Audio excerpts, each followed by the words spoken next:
성경을 통해서 보면 하나님은 우리의 왕이십니다. 하나님께서 사람을 창조하신 것은 하나님의 왕권을 위임받아서 피조 세계를 다스리고자 하시는 그런 목적도 있었다는 것입니다.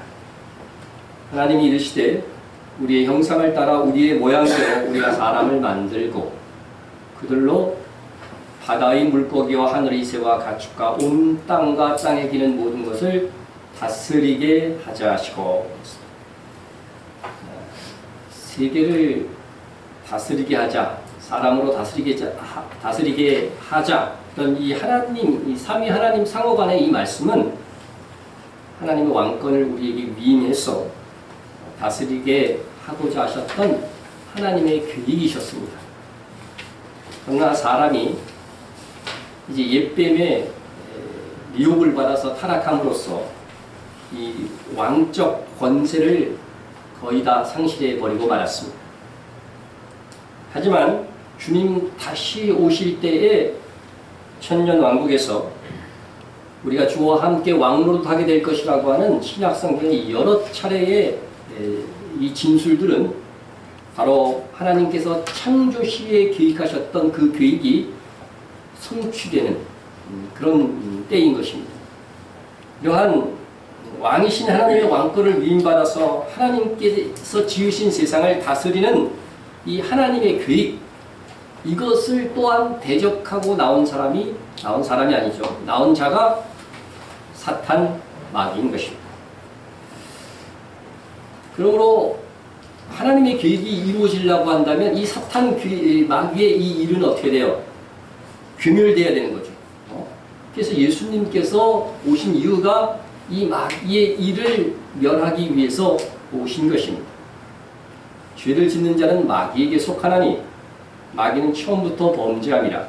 하나님의 아들이 나타나신 것은 마귀의 일을 멸하려 하심이라. 무슨 죄를 짓는 자는 마귀에게 속한다는 거예요. 그래서 아담과 하와가 범죄하면서 마귀 소속이 되는 거예요. 이것은 다시 말하면 마귀를 왕으로 모시게 된다는 것입니다. 마귀의 계획은 사람들을 타락시켜 사람들로부터 이제는 왕 대접을 받고자 하는 것이었습니다. 그 자리는 원래 누구의 자리예요? 하나님의 자리죠. 하나님의 자리. 그런데 예수님은 이 세상에 오셔서 주인이 되어서 마귀 소속, 마귀를 왕으로 섬기는 사람들을 어떻게 돼요? 그들의 마귀를 왕으로 섬길 수밖에 없었던 죄의 문제, 죄값을 대신 담당함으로 인해서 이 마귀의 계획을 무산시키려고 하셨던 것입니다. 어쨌든 이처럼 마귀는 인류 역사 가운데에서 지속적으로 자기가 왕 되기 위해서 노력했다는 것. 다시 더 자세히 말씀드리자면 하나님께서 창조한 세상을 사람에게 위임하여 다스리게 한 것처럼 마귀도 자기의 소속, 자기의 영을 받은 사람들을 통해서 세상을 지배하고자 했던 것이죠. 이를 위해서 1차적으로는 마귀는 옛뱀을 통해 사람을 타락시켜 사람을 자기의 종으로 만드는 데 성공을 하였던 것입니다. 근데 마귀는 하나님께서 여자의 후손으로 오실 그리스도께서, 창세기 3장 15절에 있죠. 여자의 후손으로 오실 그리스도께서 마귀에게 일격을 가할 것이다. 이 말씀이 늘 마음에 걸리고 불안한 거죠. 불안한 것입니다. 그래서 마귀는 도저히 사람들이 하나님의 소유된 백성이 되지 못하도록 하는 계획을 수행합니다. 그것은 놀라운 일이었습니다. 마귀는 자기 부하 사자들, 부하 천사들을, 타락한 천사들이죠. 그 천사들로 하여금 육신이 되게 하여서 하나님께서 지으신 사람의 영혼과 육체를 변질시켜 도무지 하나님의 사람으로, 하나님이 처음 창조했던 사람이어야만 어떻게 돼요? 구원받고 믿음으로 회복될 수 있잖아요. 그런데 거기에 타락한 천사의 씨를 심어 두어서 회복할 수 없는 상태로 만들겠다고 하는 계획을 세운 것입니다. 그것이 창세기 6장 1절에서 4절 말씀입니다.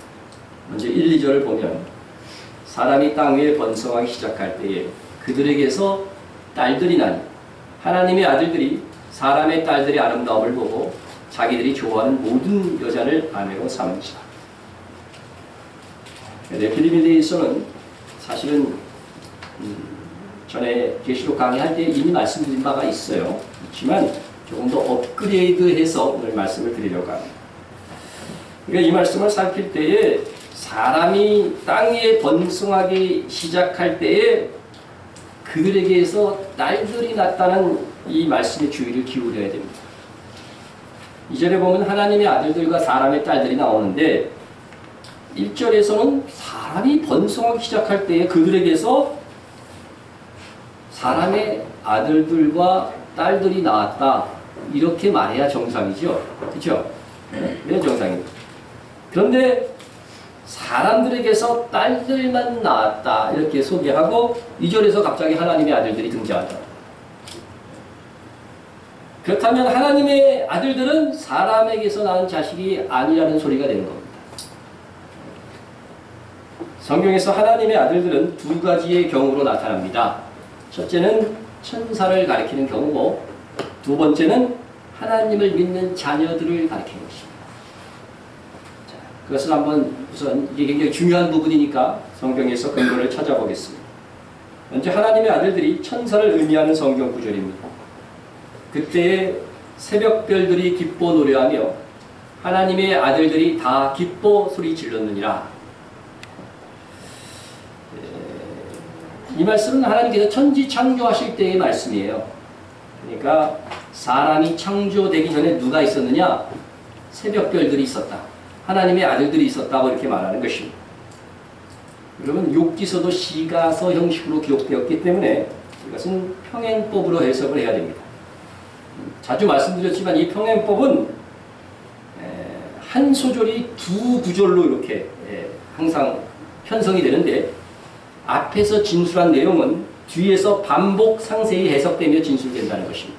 그러니까 새벽별들 이렇게 읽을 때는 무슨 뜻인지 모르지만 그 다음에 설명이 되는 거예요. 그것이 누구다? 하나님의 아들들이다. 이렇게 설명이 되는 겁니다. 그래서 시편을 읽을 때는 항상 이렇게 그렇게 해석을 해야 정확한 해석이 되는 것입니다. 그렇다면 새벽별들은 하나님의 아들들이라는 거죠. 결국 이들은 천지 창조 전에 천지 창조를 하면서 기뻐 노래했던 존재들이니까 새벽별들 곧 천사, 하나님의 아들들은 곧 천사다. 이렇게 해석이 되는 것입니다. 하나님의 아들들이 천사임을 보다 정확하게 드러나는 구절도 있습니다. 하루는 하나님의 아들들이 와서 여호와 앞에 섰고 사탄도 그들 가운데 온지라. 여러분 하나님 앞에 천사와 같이 설 수 있는 사람, 그죠?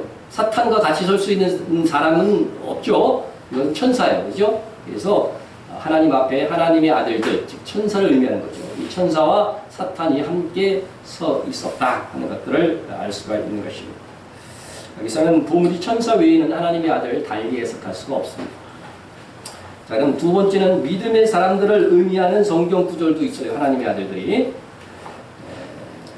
그 기쁘신 뜻대로 우리를 예정하사 예수 그리스도로 말미암아 자기의 아들들이 되게 하셨으니 됐습니다. 하나님께서 자기의 아들들이 되게 하셨다고 그러니까 이건 하나님의 아들들이죠. 근데 여기서 우리가 잘 말씀을 봐야 될 것은 뭐냐면 누구로 말미암아 그렇게 됐다고요? 예수 그리스도로 말미암아. 그러니까 예수 그리스도가 오기 전에는 이스라엘 백성을 하나님의 아들들이라고 부르지 않아요. 예수 그리스도가 오신 이후에만 하나님을 믿는, 예수 그리스도를 믿는 사람들을 하나님의 아들들이라고 하는 거죠. 예수님이 하나님의 뭐예요? 아들이시죠. 그래서 우리는 예수를 믿음으로 예수님과 하나가 되는 거예요. 그래서 우리가 그때부터는 하나님의 아들들로 불려지게 되는 거라고 하는 거죠. 그러나 구약 성경에도 하나님의 아들들이라고 하는 게 호칭이 나와요. 어떤 경우인가 한번 보겠습니다. 전에 그들에게 이르기를 너희는 내 백성이 아니란 그곳에서 그들에게 이르기를 너희는 살아계신 하나님의 아들들이라 할 것이요. 그렇습니다. 이 말씀은 예언이에요. 예언. 구약시대 이스라엘 보고 하나님의 아들들이라고 그런 것이 아니고 이것은 로마서 9장 24절에서 26절을 보면 이방인, 그죠? 이방인은 하나님의 백성이 아니었잖아요. 그 속에서 하나님의 아들들이 출현할 것이다. 그것을 말씀하는 것입니다. 이것은 로마서의 해석이기 때문에 분명한 해석입니다. 따라서 구약시대 이스라엘을 하나님의 아들로 부른 것이 아니라 신약시대에 이방인이 하나님의 아들들이 될 것이라고 하는 그러한 예언이다 하는 것입니다. 그래서 구약 성경에서는 직접적으로 하나님의 아들들이라고 부른 대상은 유일하게 천사들 뿐이었다는 거죠. 천사들. 또한 성경에서 천사라고 하는 단어, 우리 번역 성경은 사자가 이렇게도 표현이 됩니다. 천사, 사자는 사실 원어에서는 다 똑같은 단어입니다.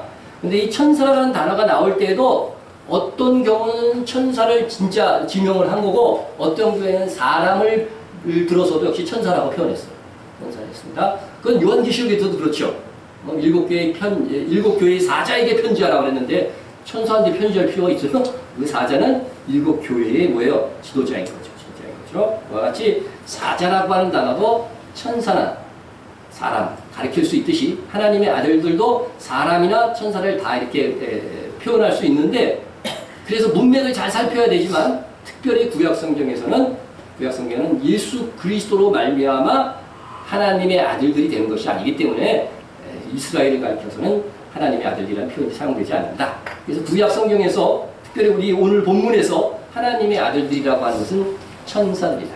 천사들이다. 그러나 이 천사들은 사람들을 타락시킨 천사니까 어떤 천사겠어요? 타락한 천사. 용과 마귀와 함께 타락한 천사다. 이렇게 보아야 될 것입니다. 자, 그렇다면 하나님의 아들들이 천사라고 한다면 천사는 여자일 수 있을까요?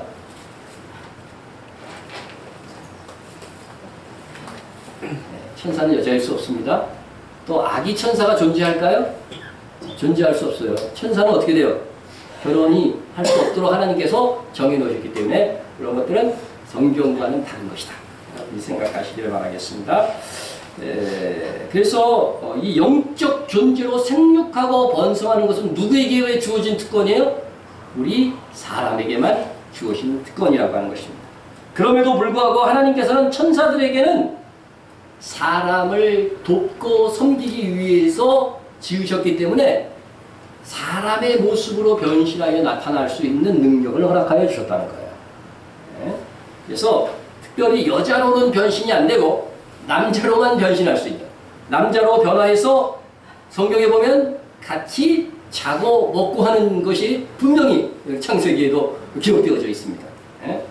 그런데 마귀와 같이 타락한 천사 중에서 이 타락했으니까 어떻게 해요? 자기의 본분을 잃어버린 거죠. 그래서 자기가 남자의 몸으로 변할 수 있는 이 기능을 통해서 사람의 딸들의 아름다움을 보고 아내를 삼아 자신의 후손을 두게 된 것이다 하는 것입니다. 근데 여기서 이제 참고로 사람의 딸들의 아름다움을 보고 그랬잖아요. 근데 여기에 토브라고 하는 히브리 단어.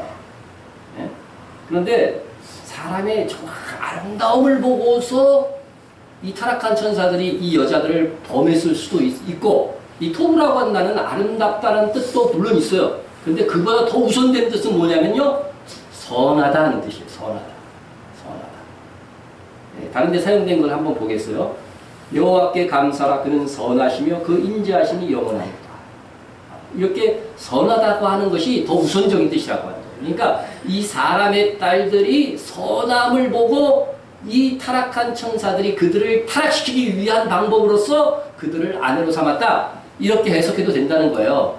무슨 뜻인지 알겠죠? 그러니까 두 가지 중 어느 것으로 해석해도 크게 전체를 해석하는 데는 문제가 안 됩니다. 그러니까 제가 이 단어를 한번 살펴보면서 그런 생각을 하게 되었다 하는 것입니다. 어쨌든 타락한 천사를 아비로 태어난 족속이 누구냐? 그들이 바로 네피림이었다. 이렇게 표현하고 있습니다. 당시의 땅에는 네피림이 있었고 그 후에도 하나님의 아들들이 사람의 딸들에게로 들어가 자식을 낳았으니 그들은 용사라 고대의 명성 있는 사람이었더라. 사실 이 육이 된 이 타락한 천사와 여자의 결합을 통해서 나온 자손들이기에 어떤 종자로 태어날 것인지 상상이 이것은 정말 그 일이 있기 전까지는 잘 몰랐을 것입니다. 일단 그들은 거인으로 태어난 것은 분명히 보입니다.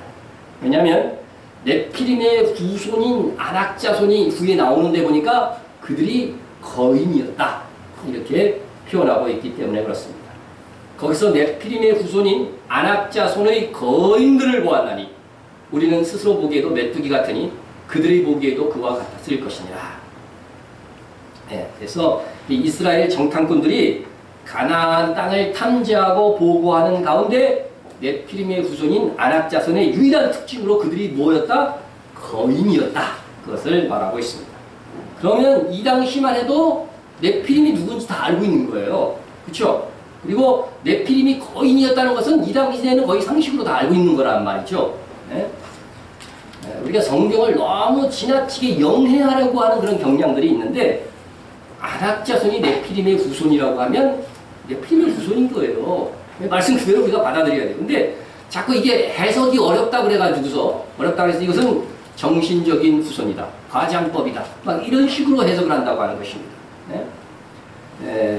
그렇게 해석을 하면서 주장하는 것이 뭐냐면 아니 이 네피림들은 홍수 전에 존재들인데 다 죽었을 텐데 어떻게 그 후에 나타나가지고서 이스라엘이 출애굽했을 때에 그들이 자손들이 여기 있는 거냐 이렇게 말한다고 하는 것입니다. 근데 우리 창세기 6장 4절을 가서 잘 살펴보면 분명히 답이 있어요. 당시는 네피림이 있었고 그랬어요. 그 후에도 그랬잖아요. 그죠?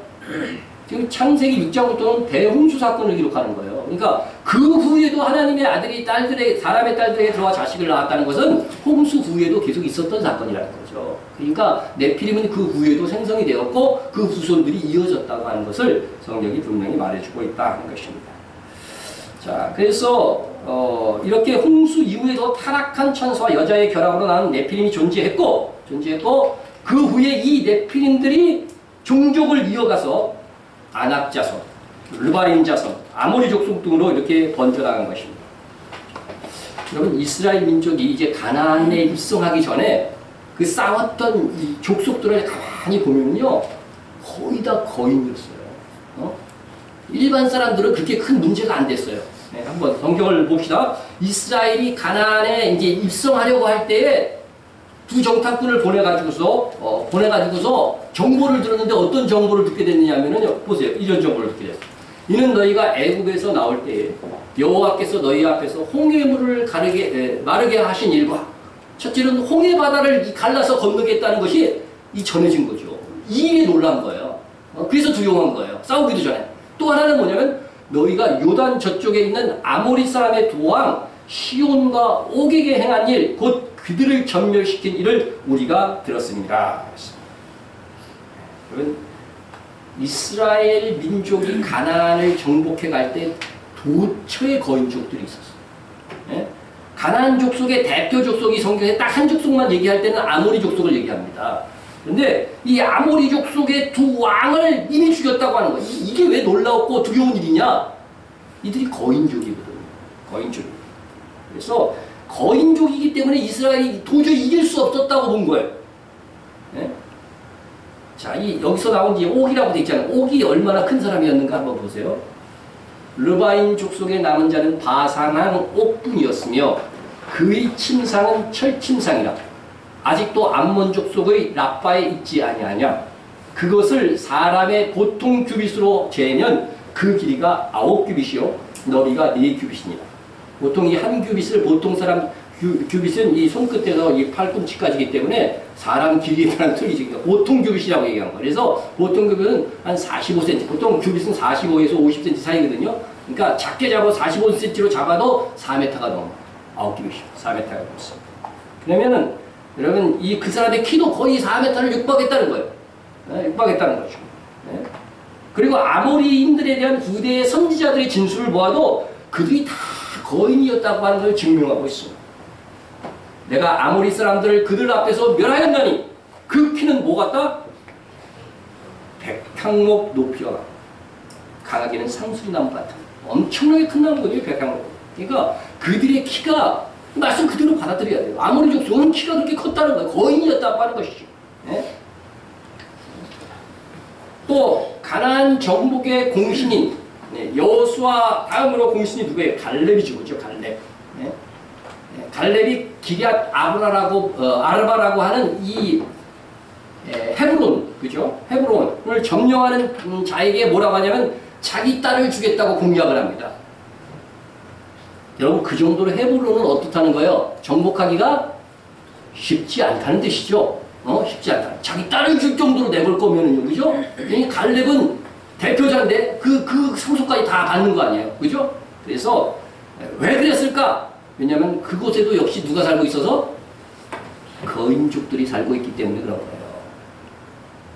여호수아가 기럇 아르바 곧 헤브론을 유다 자손 중에서 분깃으로 여분네 아들 갈렙에게 주었으니 아르바는 누구의 아버지다?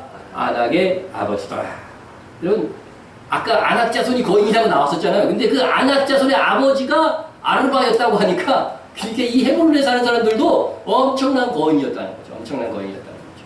그래서 그 세 아들을 죽인 것을 이렇게 특별하게 기록하는 것은 그들이 엄청난 거인이었기 때문에 이렇게 성경이 기록하고 있는 것입니다. 자, 그래서 이 갈렙은요, 사실 이 헤브론 지역의 정탐꾼으로 갔던 사람 중에 한 명이에요. 여호수아하고 갈렙하고 또 10명의 정탐꾼이 같이 갔었죠, 그때. 그런데 이 헤브론에서 이 기럇 아르바의 자손들을 본 거예요. 놀래가지고서 어떻게 됐어요? 우리는 메뚜기 같다고. 막 이렇게 진술을 한 거죠. 그런데 그들이 거인일지라도 어떻게 얘기했어요? 거인일지라도. 갈렙이 뭐라고 얘기해요? 그 땅 백성을 두려워하지 말라. 그들은 우리의 뭐라? 먹이라. 옛날 번역이 더 좋았어요. 옛날 번역에는 그들은 우리의 밥이라. 아니, 얼마나 멋있습니까? 그 거인들 앞에 두려워하지 않은 거예요. 왜냐? 하나님의 말씀에 의지해서 그 거인들을 이길 수 있다고 이 여호수아와 갈렙은 당당히 얘기한 거죠. 그래서 갈렙이 이런 일이 있은 후에 이스라엘 백성이 그만 다 두려워했어요. 이들의 말을 무시하고. 그래서 38년 동안 더 광야를 돌다가 드디어 가나안 땅에 들어가서 이 헤브론을 누가 차지하는 거예요? 그렇게 믿음으로 보였던 갈렙이 차지하게 되는 거죠. 근데 갈렙은 자기가 직접 가지 않고 바로 사이로 맞이할 사람들, 그 용맹한 사람을 얻기 위해서 자기 딸을 주겠다고 해서 바로 그 땅을 차지하게 된 것입니다. 그래서 여러분, 그뿐만 아니고요. 이 가나안 주변에는 모압 땅, 암몬 땅, 에서의 땅들이 있었는데요. 이 이스라엘이 도착하기 전에 이 사탄이 그 주변에다 거인족을 다 두었어요. 이거는요, 가나안을 하나님께서 아브라함의 후손에게 주실 것이라고 이미 이전에 얘기했기 때문에 사탄도 이걸 알기 때문에 여기를 못 정복하기 위해서 둘레 다 거인족을 둔 거예요. 거인족을 뒀어요. 네? 자, 그것을 한번 살펴보도록 하겠습니다. 여호와께서 내게 이르시되 모압을 괴롭히지 말라. 그와 싸우지도 말라. 그 땅을 내가 내게 기업으로 주지 아니하리니 이는 내가 룻 자손에게 아르를 기업으로 주었습니다.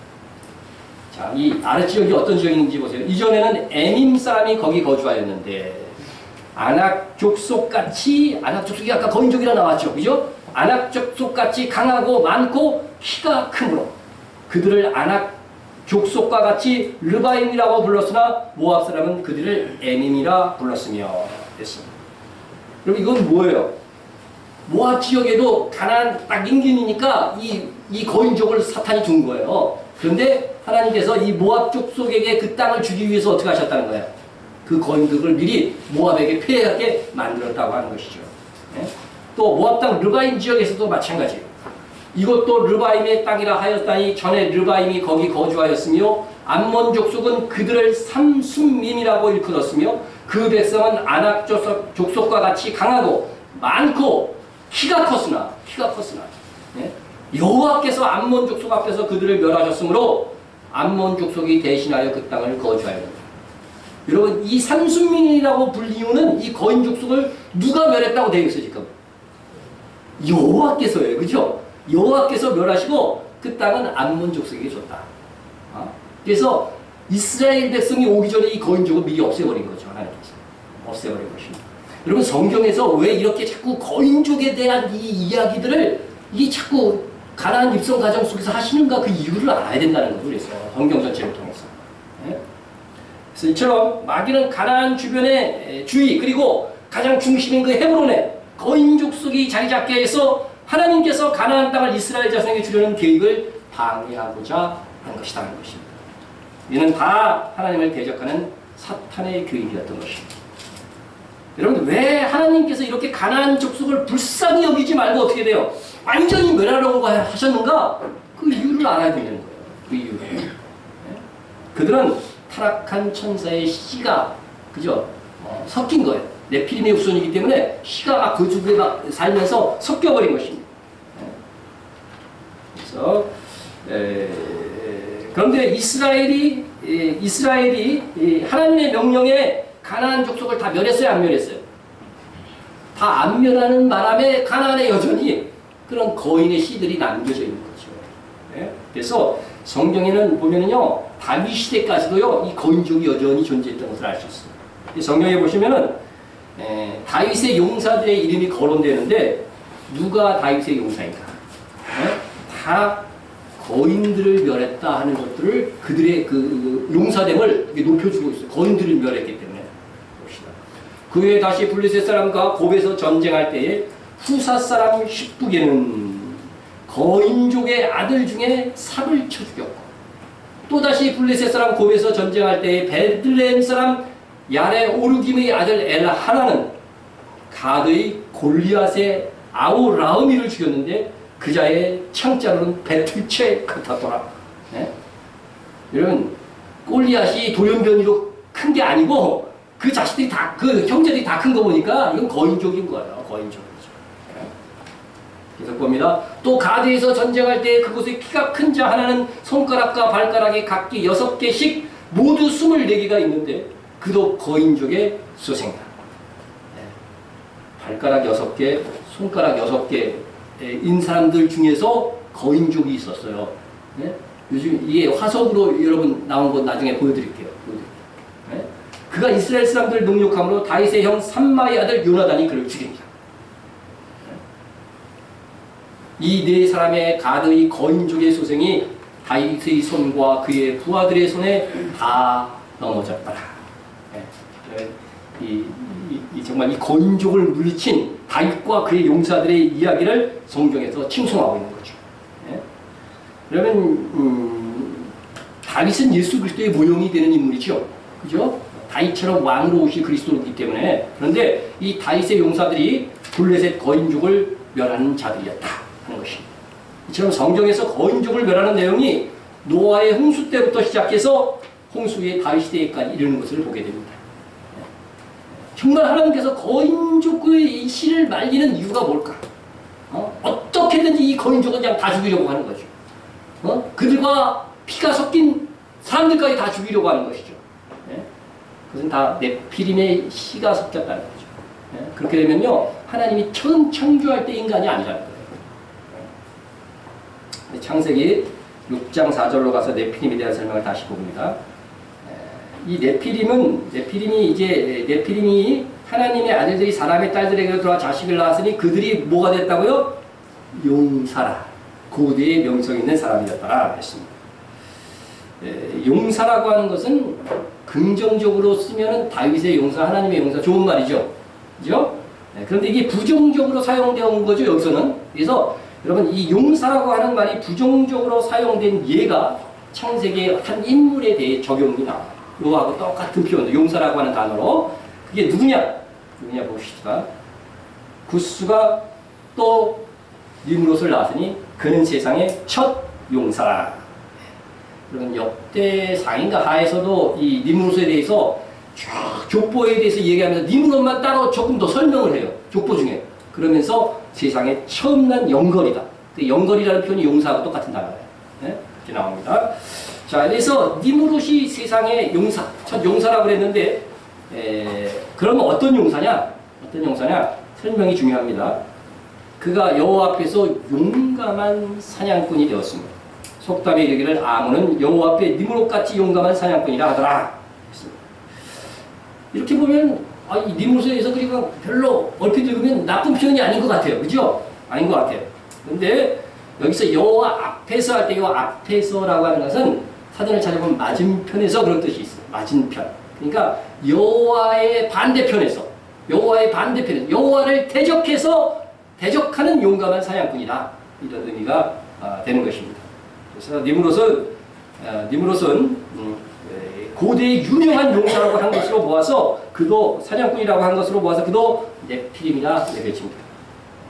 근데 그 중에 이는 나중에 이제 바벨론 신화에 보면 그가 말뚝신, 태양신, 바알의 이름으로 신성시 되는 것들을 보게 됩니다. 그런데 그를 나타내는 유적을 보면요, 반은 인간이고 반은 짐승으로 이렇게 그려져요. 유물에서는.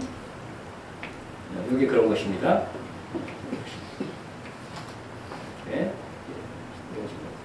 근데 이렇게 네피림 변종 인간들의 이 몸을 띠고서 나타나는 것들이요, 이 바벨론뿐만 아니라 이집트에서도 굉장히 많아요. 그래서 참 이게 저도 미스테리고 풀 수 없는 거예요. 정말 이런 존재들이 있었던 것인지, 이게 상징화한 것인지 잘 모르겠어요. 이렇게 보시면요, 뒤집어 쓴 건지 원래 이 짐승이었다는 것인지 그거 잘 모르겠고, 여기서 보시면은 이런 이 부조 조각상들도, 이 고대의 조각상들도 보면 이 밑부분 있잖아요. 이 말발굽이에요. 말발굽. 말발굽으로 되어 있다는 거예요. 그러니까 반은 인간이고 반은 짐승인 게 우리가 지난주에도 또 그죠? 중국 유물에서도 많이 봤잖아요. 그죠? 많이 봤죠. 그런 것들이 계속해서 나타난다는 것이죠. 또 여기서도 보면은요, 또 보세요. 막 싸우는데 다 사람들과 싸우는데 중간에 하나 짐승 모양을 한 얼굴을 한 그런 게 이렇게 또 부조에 다 이렇게 그려져 있는 것을 보게 되는 것입니다. 어쨌든 그것은 참고로 하시고, 하여튼 처음으로 국가를 만들어 주변을 제압하면서 등장한 존재가 바로 이 니므롯인 거죠. 성경에 나오는 왕의 칭으로서 처음 등장하는 사람이 바로 이 니므롯이에요. 그래서 그는 하나님이 원래 왕인데 하나님 대신 세상의 왕이 되려고 했던 존재다 하는 것입니다. 니므롯에 대한 설명을 한번 보겠습니다.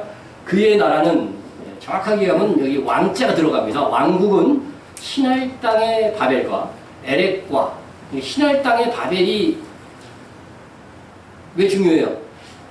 거기에 뭐가 세워졌어요? 바벨탑을 세웠잖아요. 그러니까 결국 이 니므롯이 세운 게 되는 거예요. 자기 땅에다 세웠을 것이니까 바벨탑을. 그러니까 니므롯이 바벨탑을 세운 왕이라는 거죠. 그의 나라는 신할 땅의 바벨과 에렉과 악각과 갈레에서 시작되었으며 그가 그 땅에서 아수르로 나아가, 여러분 이 족보를 보면 아수르는 셈족이에요. 근데 함족이었던 구스가 정복해가는 거예요. 그러니까 다른 지역까지 막 민족까지 처음으로 막 정복해가는 질국을 건설해 갖고 있는 거죠. 그래서 아수르로 나아가 니느웨와 르호보딜과 갈라와 및 니느웨와 갈라 사이에 레센을 건설하였으니 이는 큰 성읍이라 이렇게 말하고 있습니다. 그래서 여기서 니므롯이 용사라고 했는데 실질적으로 이 용사가 누구였어요? 왕이었다는 거죠. 왕이었다. 그래서 이 니므롯은 성경에 등장하는 첫 번째 적그리스도의 모형입니다. 그래서 그가 정복하여 왕노릇한 바벨과 아수르 지역은 다니엘서나 미가서나 보면은요, 적그리스도가 나올 지역으로 예언되어 있어요. 현재 이 지역이 어디예요? 이란 지역입니다. 어쨌든 니므롯을 보면 네피림이 용사요, 고대의 유명한 사람이었다고 하는 것은 니므롯으로 이렇게 보자면 네피림이 용사고 고대 유명한 사람이었다는 것은 네피림이 당시 하나님을 대적하는 왕이든지 또 고대의 강력한 세력과 문화를 꽃피운 사람이다 하는 것을 알 수가 있습니다. 그래서 원래 다시 말씀드리면 원래는 하나님이 왕이시지만 그 자리를 대신 차지하고자 등장했던 존재들이 바로 네피림들이다 하는 거죠. 타락한 천사가 바로 이 일을 위해서 그렇게 한 것이라는 거죠. 근데 만약 하나님의 아들들을 타락한 천사가 아니고 하나님을 잘 믿는 사람이라고 이렇게 해석한다면, 여러분 사람의 딸들은 또 세속적인 여자라고 해석한다면 이 문맥에서 말이 안 돼요. 왜 말이 안 되느냐? 사실 이런 해석이 전통적인 해석이긴 하지만 믿음의 사람과 세속적인 여자가 결혼을 해서 자식을 낳으면 그게 왜 용사가 된다는 거예요? 왜 왕이 되고 왜 유명한 사람이 되는 거죠? 남자들 불신자들 여자들하고 결혼하면 아주 훌륭한 사람이 나옵니까? 아주 강한 사람이 나오고 거인이 나옵니까? 이게 말이 안 되잖아요, 그죠? 그런 논조로 이렇게 해석을 하면 안 된다. 이제 이 성경을 자꾸 영해하고 이상하게 우리가 들었던 어떤 신학적인 사실을 다 제하고 액면 그대로 성경을 보면 그런 해석은 너무 불합리하다는 거죠.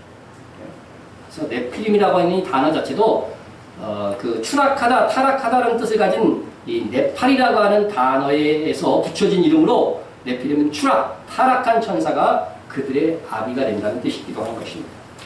또한 구약 성경을 그리스도로 번역한 70인경이 있다 그랬죠. 이 얘기 많이 했죠, 제가. 근데 이 70인경에 보면 네피림을 무슨 단어로 번역했을까? 궁금하죠? 그죠?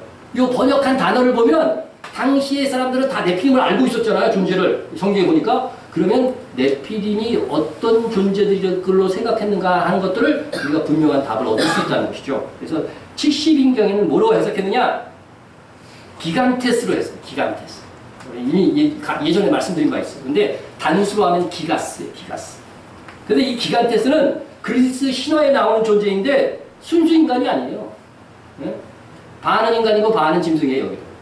네? 그래서 위키백과에서 제가 기간테스를 이번엔 찾아봤어. 이게 뭐 어떻게 설명해나가.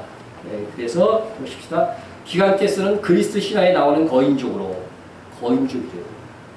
네? 대지의 여신 가이아의 자식들이다. 크로노스가 아버지 우라노스를 거세하고 패권을 잡을 때 거세된 우라노스의 성기에서 떨어진 피가 대지에 떨어져 이 거인족이 태어났다고 한다. 여러분 이 네피림은 아마 헬라 문화 속에서는 없는 이름이에요. 그죠? 그런데 가장 가깝게 번역을 해야 되는데 그 번역의 단어로 기간테스를 사용했는데 이게 인간이 아니라는 거죠. 그죠? 반인간 반신이야. 그죠? 대지의 여신의 아들이니까. 그렇게 이렇게 설명이 되고 있다고 하는 것입니다. 조금 설명을, 그래서 이제 언어적으로 봐도 이 네피림은 뭐예요? 순수 인간이 아니고 타락한 천사의 씨를 받은 그런 변종 인간이다 하는 것이 분명하다는 것이죠. 언어적으로 봐도. 그리고 좀 더 기간테스에 대한 설명을 더 봅니다. 기간테스는 하반신은 뱀의 형상이고 거대한 거인의 상반신을 한 모습이라고 한다 했습니다. 여러분 우리가 지난주에 배웠던 이게 무슨 그림인지 여러분 기억하세요? 하나는 도키와 여화도. 그죠? 여기 하반신이 뭐예요? 역시 이 기간테스하고 똑같아요. 다시 말하면 네피림을 설명한 그 설명과 똑같다는 거죠. 그리고 옆에는 나가신 불교, 그죠? 불교를 출발하게 했던 이 나가신, 그 모양과 똑같다는 거죠. 똑같아요. 그러니까 유럽과 인도와 중국 및 아시아에 이르러 네피림의 후손, 그죠? 네피림의 후손들이 하나님 대신 세상의 왕이 되어 다스리고 또 자기를 신성시한 결과로 신이 되어서 이런 종교와 문화가 형성된 거라고 하는 거예요. 여기 이제 기간테스를 제가 이제 자료를 수집할 때 그 그림이에요. 이런 모습이라고 하는 거죠. 밑에는 용이고 그죠? 뱀의 입까지 달려있는 이런 모습으로 그려져 있고 이런 것이 그냥 사람이 그린 게 아니라요. 유물로 부조에 나온다니까요. 이거 보세요, 이거. 이런 부조들이 유물로 지금 나오고 있잖아요. 이게 기간테스를 말하는 거예요. 예? 그래서 이 기간토마키아 전쟁이라고 그리스 신화에 나오는데 거기에서 기간테스를 묘사하는 거예요. 이렇게 보시면 뱀으로 이렇게 그리고 이렇게 있잖아요. 예? 그리고 상반신은 사람으로 그리고 이게 바로 네피림의 헬라어 단어라는 거예요. 헬라어도 성경이 써져 있잖아요. 시약 성경이. 그러니까 이거는 굉장히 중요한 부분이라고 하는 거죠. 해석에 있어서. 그래서 유전자 조작과 같은 기법을 통해서 짐승과 인간의 피가 섞은 변종 인간이 그래서 마지막 시대에는 노아의 때와 같이 등장할 수도 있다. 하는 것입니다. 근데 그런 뉴스를 들어봤어요? 안 들어봤어요? 관심이 없으니까 못 들어봤겠지. 저는 이미 들어봤어요. 이 짐승의 유전자를 이렇게 섞어가지고서 군인을 양성하는데 총도 뚫을 수 없는 피부를 만들 수 있다는 거예요. 그런 뉴스가 나왔습니다.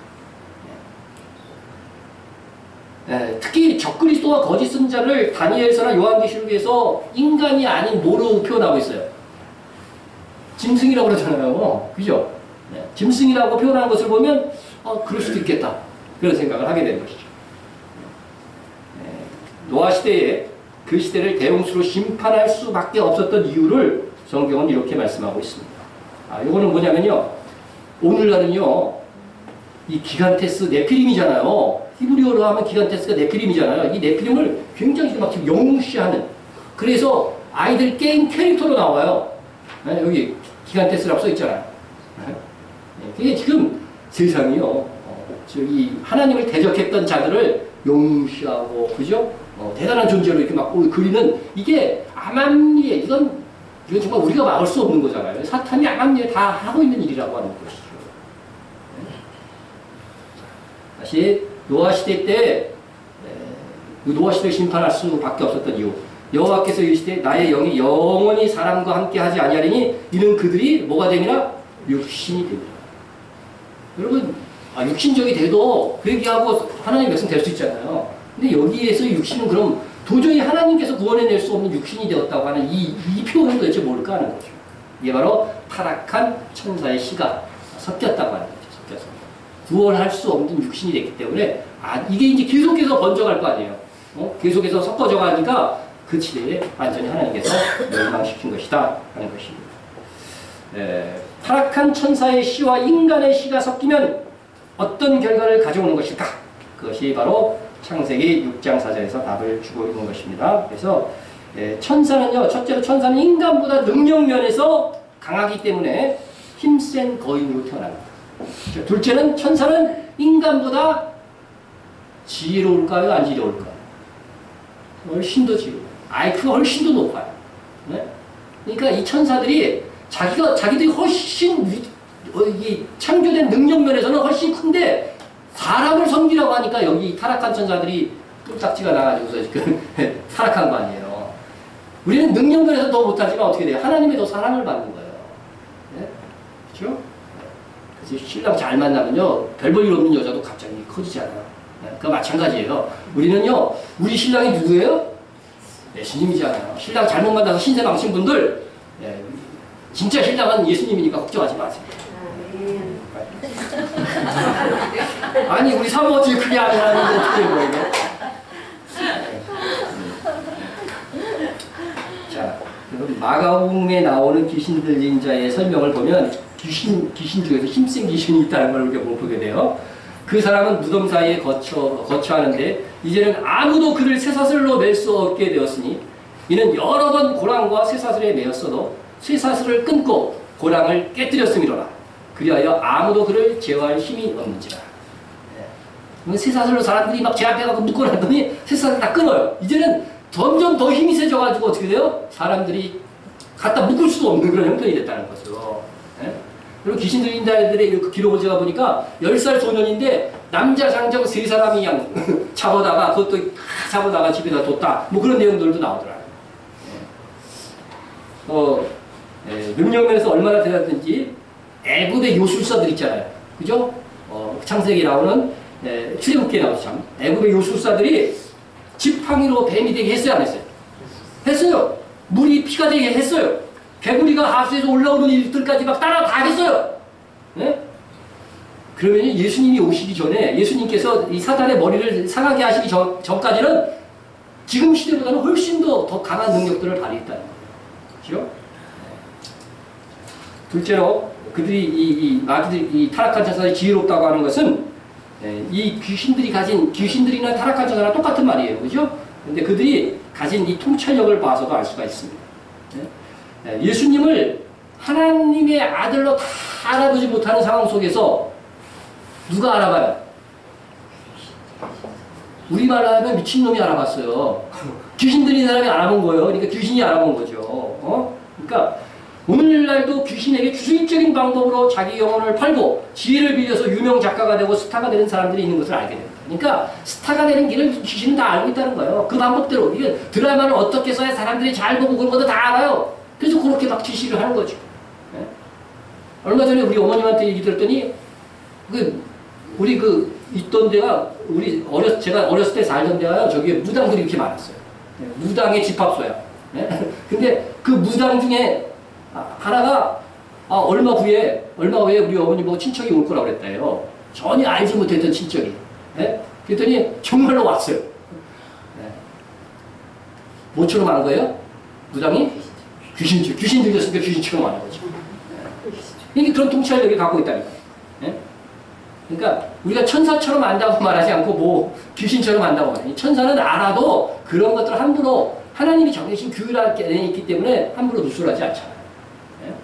자, 그래서 귀신고 타락한 천사를 아비로 두고 태어난 사람들은 타락한 천사만은 못해도 그들이 가진 힘과 지혜를 이어받았을 거라는 거죠. 그래서 그 지혜와 힘으로 고대의 문명을 건설하고 세상을 장악해 나갔을 것이라는 것입니다. 그러면 의문이 들 수 있죠. 그럼 오늘날에는 왜 그런 일이 안 벌어지느냐? 타락한 천사가 여기 여자들 이쁜 여자들 많은데 아내로 삼는 이런 일들이 안 일어났냐? 왜 네피림이 없느냐? 그거는 이제 제가 준비를 했는데 시간상 오늘 그걸 못하겠습니다. 다음 기회에 말씀을 드리겠습니다. 아무튼 마귀의 이름이 용이라고 불리게 된 원조가 되는 이 네피림이라고 하는 거죠. 이 용이라고 불리게 된 거는 네피림, 용은 능력의 상징이잖아요. 근데 처음으로 세상에 능력 있게, 그죠?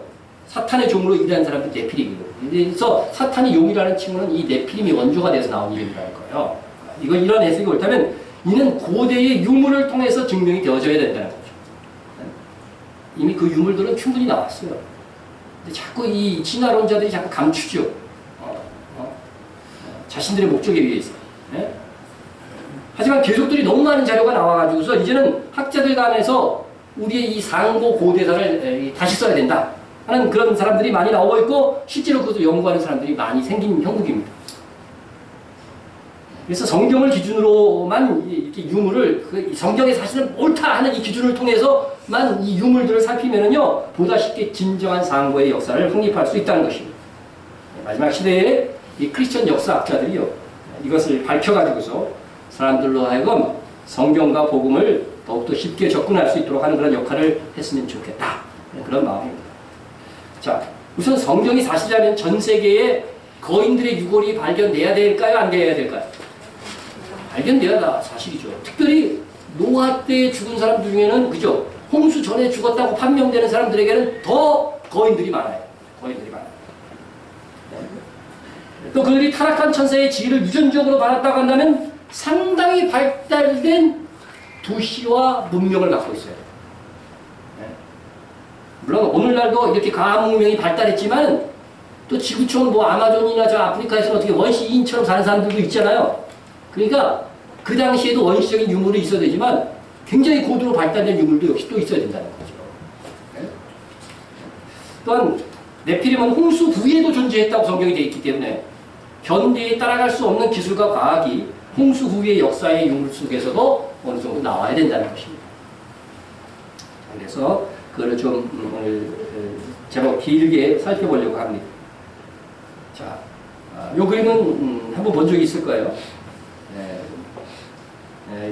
여러분 화면에서 여러분 보시기에 맨 가에 제일 작은 사람 이것이 일반인이에요. 그게 기준이 1m 80으로 그려놓은 거예요. 1m 80. 그런데 이제 이 사람, 그죠? 그 사람이 키가 얼마인지 아세요? 이게 누구냐면은요, 역사에 기록되어 있는 사람이에요. 로마의 시저예요, 시저. 키가, 이거 지금 제가 잘못했네요. 이거는 터키에서 발견된 거인이에요. 제가 4m 50, 4m. 이거 시저가 아닙니다. 제가 잘못했어요. 이 사람이 시저예요. 이 사람이 시저. 이 사람이 시저인데 2m 62입니다.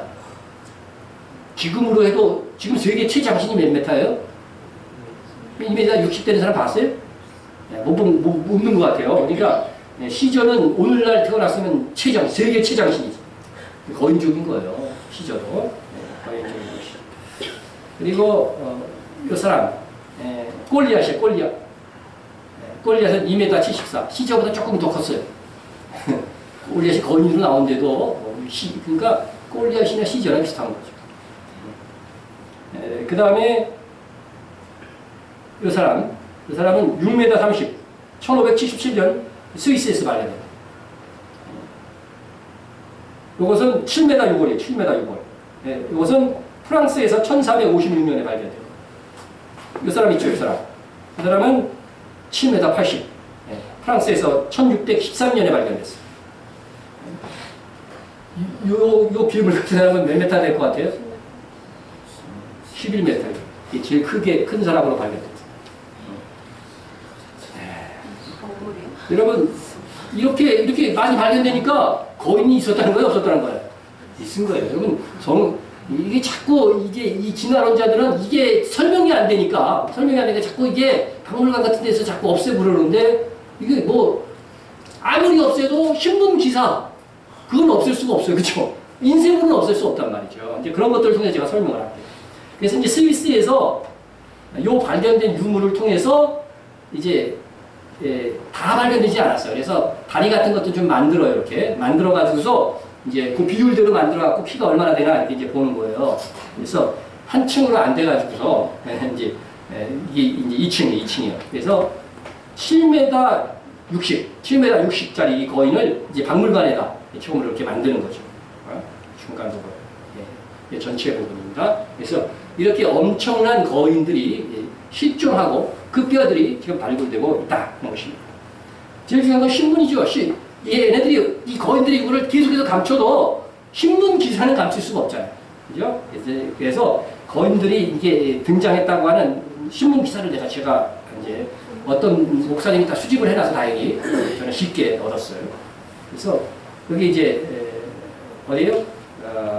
멕시코 등지에서 거기 이제 멕시코라고 써있죠. 인 멕시코. 그래서 멕시코에서 거인족이 멕시코에서 지배층이었다고 하는 기사예요. 연구 결과 거인족 그런 기사가 나와 있습니다. 그래서 거기에서 이제 미라도 이렇게 발견이 됐다. 그리고 이런 무덤에서 발견이 됐다. 나옵니다. 그래서 이게 다 그때 기사화됐던 것들입니다. 그래서 그거는 스코틀랜드에서 발견된 거인이고 또 이것은 아일랜드의 거인들의 마운드가 있습니다. 거인들의 마운드. 이건 피라미드 비슷한 거예요. 마운드 조금 이렇게 곡선이 있는. 그래서 이것도 기사가 돼 있었고 또 미국 유타주에서 거인 남자와 여자가 발견이 됐어요. 그래서 남자 거인은 3m였고 여자 거인은 2m 70인데 여러 개체가 발견됐어요. 하나가 아니라 여러 개체. 어떤 데서는 동굴에서 집단으로 발견된 적도 있어요. 빨간 머리 거인의 그 전설처럼 똑같아요. 전설이 실제로 그 동굴에 보니까 다 거인들이 떼죽음이 되어 있는 것들을 보게 될 것이죠. 그래서 이것들 다 그때 발견된 그 유물들입니다. 유물들 것이고 또 이제 이거는 그때 발견된 유물 다 맞습니다. 그리고 이것은 1908년에 뉴욕 타임즈에서 난 기사인데 거인 6월 발견 기사예요. 거인들을 발견했다는 그런 기사고요. 자, 요 옆에 것은 또 인디안 무덤에서 또 거인들이 발견됐다고 하는 것이고 또 이것은 오클랜드에서 사막에서 캘리포니아라는 사막에서 이 거인들이 자이언트 거인들이 발견되었다 하는 것입니다. 그리고 이거는 거인들의 적이에요. 그죠? 해모가 64파운드 이 해모가 발견되었다. 실제로 이렇게 만들면 이만하다는 거죠. 우리는 들지도 못하는데 이런 걸 가지고서 작업을 한 거예요. 그 당시 거인들이. 그리고 이것은 6m, 3m 거인 6월 발견 기사입니다. 6m도 있었고 3m도 있었다. 그렇습니다. 그뿐만 아니라 이거는 시실리에서 4.5m 거인 발견했다 하는 기사입니다. 그래서 이제 그림으로 이렇게 보시면은 이 당시에는 이제 사진들이 시원치 않아가지고서 어떻게 했어요? 이렇게 그려가지고서 기사를 이렇게 낸 거예요. 이렇게 큰 유물이 발견됐다 하는 것입니다. 그러니까 이런 것이 없어졌어도 이 기사와 이 유물, 이 신문 기사는 없어질 수가 없는 거죠. 이게 남아서 이렇게 전해지는 거죠. 자, 이것은 뭐냐면 유럽의 거인들의 유골과 마운드가 표시된 거예요. 이렇게 많이 발견됐던 거. 네? 이게, 그럼 이게 성경을 뒷받침하는 거인족의 이 비밀은요, 확실한 거라는 거죠. 확실한 거라는 거죠. 미국에서 발견한, 미국은 더 많아. 미국이 저기 아메리카 대륙에서 유럽에서 건너갔다고 생각하면 그 이전에 엄청난 거인들이 살았는데 유럽 거인들보다는 작아요. 그러니까 아무래도 역사가 그쪽에서, 그죠? 메소포타미아 쪽에서 시작됐으니까 가면서 좀 시간이 걸려서 갔을 것이니까 그 종족이 좀 작은 거예요. 미국 거인들은. 이게 지금, 그래도 종류는 더 많아요. 발견된 종류는, 발견된 장소가 더 많다. 그런 것입니다.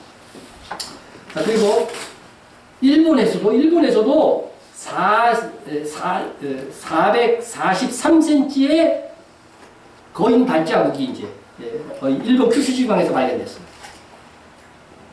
그러면 신발 몇 신어요? 30cm 넘는 분 하나도 없죠? 제가 등치에 비해서 발이 크다고 그러는데 275예요. 근데 4m, 443cm니까 엄청난 큰 거인. 그러니까 이 정도 거인들은 한 5m 키를 봅니다. 5m 키를. 발견된 거죠. 네? 이게 거인들의 발자국들을 다 이렇게 나왔던 기사 중에 스크랩해 놓은 거예요. 요거는 버지니아에서의 발견된 거인 발자국이에요. 버지니아에서. 얼마나 큰지 이제 보시겠죠? 이거는 그냥 조금 큰 게 아니라 이 정도면은 한 10m 되는 거 아닙니까? 모르겠어요. 이게 그건 남아공, 전에도 맞죠? 이거는 남아공에서 발견돼요. 진화론자는 이거 새긴 거다 막 다 그래요. 새긴 흔적이 없어요.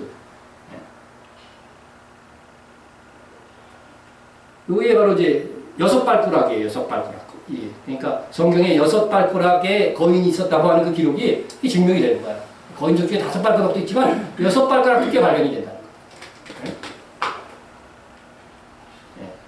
세계 곳곳에서 발견된 발자국들을 이렇게 다 해놓은 거니까 아주 큰 거에서부터 조금 큰 것까지 이렇게 여러 종류가 다 있다고 하는 것이죠. 거인족 확실하죠? 유물은 거짓말하지 않습니다. 또 뭐로 통해서 알 수 있냐면요, 편두예요. 편두라고 부르는데 콘헤드라고 부릅니다. 콘헤드 영어로는. 근데 이런 유물들이 미 대륙과 이집트에서 한두 개가 아니라 수없이 나와. 이 편두는 어떻게 된 거다 여러분이 들었어요? 자기가 왕족임을 표시하기 위해서 막 일부러 이렇게 만들었다는 그거 얘기 나오잖아요. 그죠? 그렇게 인위적으로 만든 경우도 있어요. 그러나 원래 이 편두인 사람들이 왕족이기 때문에 후에 그렇게 편두가 안 되니까 그 편두를 만들기 위해서 하는 거예요. 그러니까 이런 편두로 발견되는 사람은 기형적으로 사람이 이렇게 아무리 노력해도 만들 수 없을 정도의 크기라는 거예요. 그리고 인위적으로 편두를 만들면 이 경계선이 나타난다. 근데 이 사람들에게는 그냥 그렇지 않다. 편두. 보십시오. 이런 것들은, 이런 머리는요, 사람이 아무리 인위적으로 해도 안 된다는 거예요. 이런 유골은 안 됩니다. 이런 것들. 이런 편두가요, 함족 속의 후예들에게서 많아요. 성경에 나오는 그 이제 다 후손들의 이름이 성경에 잘 나오잖아요. 근데 거인족들은 다 한족 속 후예들이에요. 그러니까 한족 속에서 섞인 거예요. 그리고 섞인 것입니다. 요건 이제 거인족 여자 무덤에서, 요건 남자 무덤에서 이렇게 나왔던 어떤 문자들. 뭐, 해독할 수가 없으니까. 그리고 이런 이상한 유골들도 또 나온다는 거죠. 뿔 달린 이상한 유골들까지. 그러니까 타락한 천사의 피가 섞였기 때문에 그 천사의 성격에 따라가지고서 별종도가 나오는 것 같아요. 그죠? 그래서 반인, 반짐승도 그래서 나온 것이 아닐까, 이렇게, 가능성이 이렇게 있다는 거죠. 가능성이 있다는. 뭐, 이것도요, 몰타섬, 성경에서 나와요. 멜리대섬이라고. 거기서 발견된 건데, 20세기 초에 분실했던 사진인데, 최근에 다시 나왔다는 거예요. 그래서, 이 여러 두개골이 있는데, 우리와 같은 것도 있고, 인간의 두개골 구조가 전혀 다른 것도 있다는 거죠. 그래서, 여기 설명하는 거예요. 이거는, 완전히 2단계로 이렇게 갈라져가지고서 희한한 형태를 갖고 있죠. 그래서 또 이것이 다 거인의 유골이에요. 사람보다 훨씬 더 큰 유골이라는 것이죠. 그래서 이게 인위적으로 하는 것이 아니라고 하는 증거가 하나 또 나왔는데, 이게 태아 유골이 발견된 거예요. 모태에서. 이게 처음부터 이랬다는 거예요. 그러니까. 그죠? 인적으로 만든 것이 아니고 태아 속에서 발견된 유골에도 편두라고 그러죠. 거인족이었던 것이죠. 네? 그래서 이런 두개골을 가진 사람들이 대부분 왕족이었다는 거예요. 왕족. 그럼 이들이 거인들이 세상을 막 다스리고 고대 유명한 사람이 됐다고 하는 이 말이 맞다는 거죠. 성경에. 그래서 세계 곳곳에서 발견됐던 이상한 이 편두들을 이렇게 지금 있고, 특별히 여기서 유전자들을 연구를 해봤는데 인간의 것이 아니었대. 유전자. 인간의 유전자가 아니었다. 이런 걸 보면요, 이 사람들은 그냥 미스테리라고 남겨놓는 거야, 이런 것들을. 그러나 우리는 성경을 알기 때문에 왜 그렇게 인간의 유전자가 안 나오느냐? 우리는 확실하게 알 수 있다. 자, 이런 유물들을 또 아무리 다 없앤다고 할지라도 없앨 수 없는 것이 뭐냐면요, 거인들이 만든 문화예요. 거인이 아니면 만들 수 없는 문화가 있다는 거죠. 거성문화죠. 거성문화. 큰 돌문화는 인간의 힘으로 지금도 안 되는데 뭐 각종 기술로 하더라고요. 이게 돌도끼가 발견이 됐는데 일반 돌도끼하고 한번 이 거인들이 썼던 돌도끼를 비교해 보세요. 우리는 힘 없는 사람들 들지도 못할 거예요. 이걸 휘둘렀다는 거죠. 이걸 휘둘렀고 이러냈다는 거죠. 그것은 거인의 존재를 표현해 주었다. 요거는 여기 어디에요? 많이 봤을 거예요. 스톤헨지. 원래 이제 지금 유물들이 없어져서 그런데 원래 모양은 그림에서 밑에 있는 모양대로 되어 있거예요. 이것은 지금 이제 연구의 결과가 어느 정도 밝혀졌는데 이게 도대체 뭐냐? 이게 다 태양신 숭배하는 거예요. 태양신. 닝루시 태양신 얘기 됐잖아요. 같이. 그래서 여기서 보면은요, 이 스톤헨지를 통해서 보면 이렇게 보면은 동짓대 해와 하짓대 해가 딱 이렇게 나올 수 있도록 그 축을 이루어서 다 이렇게 해 뜨는 것과 이렇게 관련이 있게 이렇게 구조를 만들었다는 거죠. 그래서 태양신을 섬기는 것이었다는 것이 드러났습니다. 요거는요, 또 아메리카 대륙에 있는 잉카 문명이에요. 잉카 문명. 이런 거석들을 뭐 현대 기술들도 이렇게 못 쌓는다는 거죠, 지금. 여기 자세히 보시면은요, 빈틈이 없어요. 네? 어떤 사람이 1달러짜리를 갖다 막 끼려고 그랬는 것도 영상이 있던데, 안 들어간다는 거죠. 조금의 틈도 없이 이렇게 지을 수가 없다는 거죠. 그러니까, 이들은 대단한 기술까지 가지고 있었다. 이건 대단한 문명이라고 합니다. 자, 이 거석들을 모아이라고 그러죠. 이스터섬. 칠레, 여기 아마 칠레에서도 한참 가는 곳이에요, 여기가. 한참 가는 이 섬인데, 이런 모아이라고 하는 그런 이런 것들이 있어갖고, 이게 도대체 뭐냐 이거죠. 지금 현대에 보다는 아마도 이게 여기에서 살던 사람들의 죽으면은 그와 똑같은 모양으로 만들어서 갖다 세운 게 아니냐 이렇게 얘기해요. 그러면 그들도 굉장히 거인이다. 이게 땅속에 파헤쳐서 이게 얼마나 큰지 모르죠. 그래서 한번 원주민의 도움을 받아서 파봤대요. 이게 얼마나 큰 건가. 보세요. 이만한 거예요. 이게 윗부분만 나와서 이제 얼굴 큰 거인인가? 그렇게 생각을 했는데 이 밑둥까지 이렇게 보면 엄청난 사람을 우리가 알 수가 있다. 이것입니다. 자, 이렇게 부대에 쌓은 거 말고 밑에 있는 돌들 한번 보세요. 이거는요, 이게 지금 엄청난 돌이에요, 엄청난. 800톤. 1000톤이 넘는 돌도 있어요, 1000톤이 넘는 돌. 이거는 뭐냐면은, 그 성 앞에 이렇게 발자국이 있다는 거예요. 거인의 발자국이. 아마도 이 성을 축조한 거인이 아닐까. 이게 예상을 하는 거예요, 발자국을 남겨놓은 거예요. 우리는 뭐 이제, 내가 지었다고 손바닥도 찍고 그러잖아요. 그래가지고 발바닥을 찍어놓은 게 아닐까 이제 보는 거죠. 그다음에 이것도 거인들이 만든 거라고 하는 거죠. 이건 1000톤짜리. 사람들이 옆에 서봐야 이게 얼마나 큰 돌인지 분간이 되는 거죠. 이게 통돌이에요, 통돌. 잘라서 붙인 것도 아니고 통돌이에요. 이거 어떻게 옮겼어? 뭐 도르래나 그런 게 있었다고 그런 거는 그가 아주 고대에 그런 거는 안 나오거든요. 글쎄, 이게 지금 레바논에 있는 바알베크 신전인데 이 수십 미터 기둥이요 통이에요 다. 바위에서 이걸 깎는 것도 힘들지만 이거 어떻게 통으로 돼? 오늘날 우리가 싼 다음에 이거 좀 잘라갖고 위에 얹고 이렇게 할 거예요, 그죠? 근데 이게 통돌이에요, 통돌. 야, 이걸 어디에서 깎아갖고 이렇게 쌓았는지 여러분 이게 바알 신전이에요. 바알 베크라고 해서 바알 부월 막 있잖아요. 지역에 따라서 이름이 달라지거든요. 바알자가 그죠? 바알 베크 신전이죠. 풍돌로 되어 있어요. 이런 걸 어떻게 해요? 이건 거인을 상징할 수밖에 없어요. 또 고도로 발달된 고대 문명의 증거들, 증거들. 한번 봅니다. 이게 뭔지 아세요? 이게 현대 과학도 참 이 전기라고 하는 것은 그 당시에 없었던 것으로 생각했는데 이게 고대 유물로 발견됐는데 이게 내부적으로 보면 이렇게 생겼다는 거예요. 근데 여기에 포도주를 부으면요 배터리 역할을 합니다. 배터리 발음을 좀 좋게 해요. 그래서 이렇게 다 실험을 해본 결과에 실제로 불이 들어온다는 거죠. 전기가 들어오면 다 나는 거죠. 피라미드 안에서 어떻게 작업을 했을까? 한번 생각해 보세요. 벽화도 막 그려놓고 그랬는데 깜깜한데 그게 어떻게 가능하겠어요? 몰라요. 모르죠?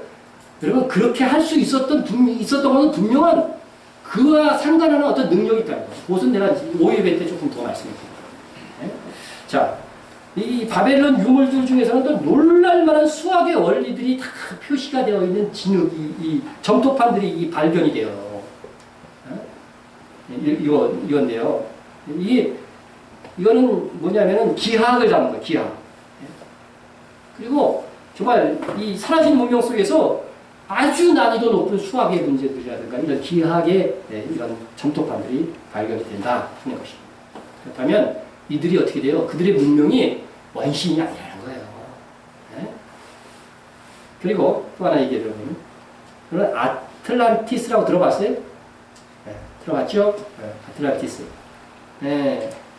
이 처음 얘기한 게 이제 플라톤으로 알려져 있지만 이제 플라톤의 제자가 누구예요? 그 정도는 좀 알고 계셔요. 아리스토텔레스잖아요. 아리스토텔레스는 논리학이거든요. 그래서 플라톤 자기 스승이 얘기했지만 아틀란티스 그 말도 안 되는 얘기라고 막 이렇게 얘기를 했었어요. 근데 플라톤은요 끝까지 주장했어요. 이거 실제 하는 도시다. 이거 실제 하는 도시다. 네? 그리고 위치까지 얘기해버렸어요. 위치. 이게 미국과 미대륙하고요 유럽 사이에 있는 여기다. 여기가 아틀란티스다. 이렇게 얘기를 했어요. 이거 자기는 어떻게 알게 됐느냐? 자기 할아버지가 이제 역사 쪽에 있었던 분인데 그 할아버지 솔론한테 들었다는 거예요. 분명히 있었던 나라다. 그런데 사라진 나라다. 여러분 미국을 건설할 때 청교도는 성경의 정신에 의해서 건설하는 거였지만 프리메이슨들은요 이 바로 아틀란티스의 제국의 건설을 목표로 미국을 세웠다고 되어 있어요. 여러분 역사 우리 윤리책이나 그런 거 철학책을 보면 베이컨이라고 나와요. 경험주의 철학에. 그 베이컨이 이 아틀란티스와 같은 제국을 건설하기 위한 모토를 마련합니다. 기록에 보면.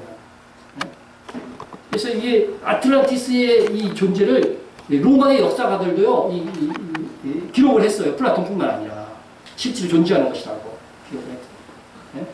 그런데 이제 이 지역, 이 카리브해 밑에서 아틀란티스를 발견했다고 하는 보고도 있어요.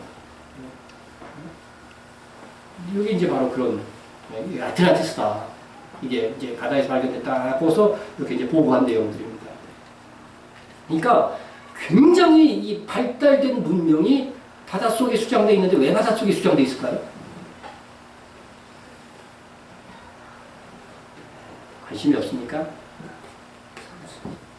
노아의 홍수 때, 그죠? 노아의 홍수 때 보면 땅에 물들이 어떻게 해서 깊음의 샘물이 쏟아나고 하늘의 창들이 쏟아졌다고 그랬잖아요. 그렇죠? 그런 것들이 영향인 거죠. 그래서 수위가 높아진 거죠. 물론 물들을 남극과 북극에 이제 이렇게 각 얼음으로 올려놓았다 그런 성경의 말씀도 있어요. 하지만 그래도 수위가 높아진 거예요. 그렇기 때문에 수위가 낮은 데 있었던 도시들이 이렇게 또 지각제공에 의해서 이렇게 내려갔다 이렇게 보여지는 것입니다. 자, 이거는 뭐냐면요. 고대 헤라클레이온 해저 유적 지도예요. 유적 지도. 바닷속에 이렇게 이제 지금은 이렇게 사진을 찍을 수 있어갖고 유적들이 있는 것을 발견되고 그 속에서 이런 유물들을 거둔 거니까 배가 가다가 떨어뜨린 게 아니고 하나의 도시가 있었던 거예요. 그 도시에서 이런 유물들을 지금 건져낸 겁니다. 건져낸 것들. 거기 유물입니다. 그러면 아시아 쪽에는 없느냐? 일본 오키나와 앞바다. 오키나와 앞바다 요나쿠니 해저 도시가 발견됐어요. 요거는 저기예요. 요거는 메누티스 유적이고 또 아까 얘기했던 그 헤라클레온 주거 지역에서 얼마 안 떨어졌어요. 4km 떨어진 지역에 또 하나의 도시가 있었던 거예요. 그러니까 근처의 도시들이 같이 그냥 물에 수장된 거죠. 이건 이제 오키나와 앞바다에서 이제 발견된 것들이고, 이건 대만 앞에서도 발견이 되고, 이거 해저 도시가요 꽤 발견이 됐어요. 그래서 이게 일본에서 다 이렇게 사진을 찍어갖고 이 바닷속으로 들어가갖고 찍은 거예요. 이런 게 자연적으로 생길 가능성이 있을까요, 없을까요? 없죠. 이거는 이제 도시가 다 수장됐던 거지, 노아의 모습 때. 다 수장됐던 것들이 이제 다 이렇게 보고가 된 거고, 이런 것들이 이게 아마 우산 같아요. 우산 같고 이렇게 되어 있습니다. 그리고 거기서 얼마 떨어진 지역에서는 문자가 나왔는데 거기에 있는 알파벳들을 이렇게 모아놓은 거예요.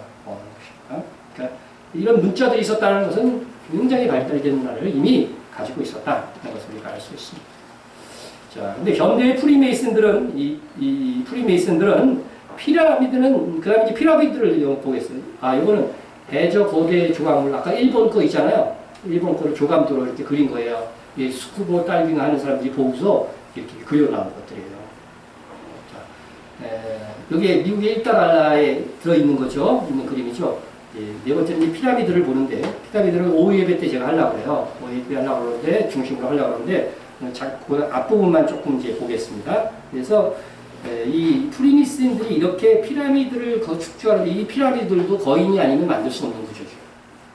그런데, 피라미드 위에 항상 뭐가 있어요?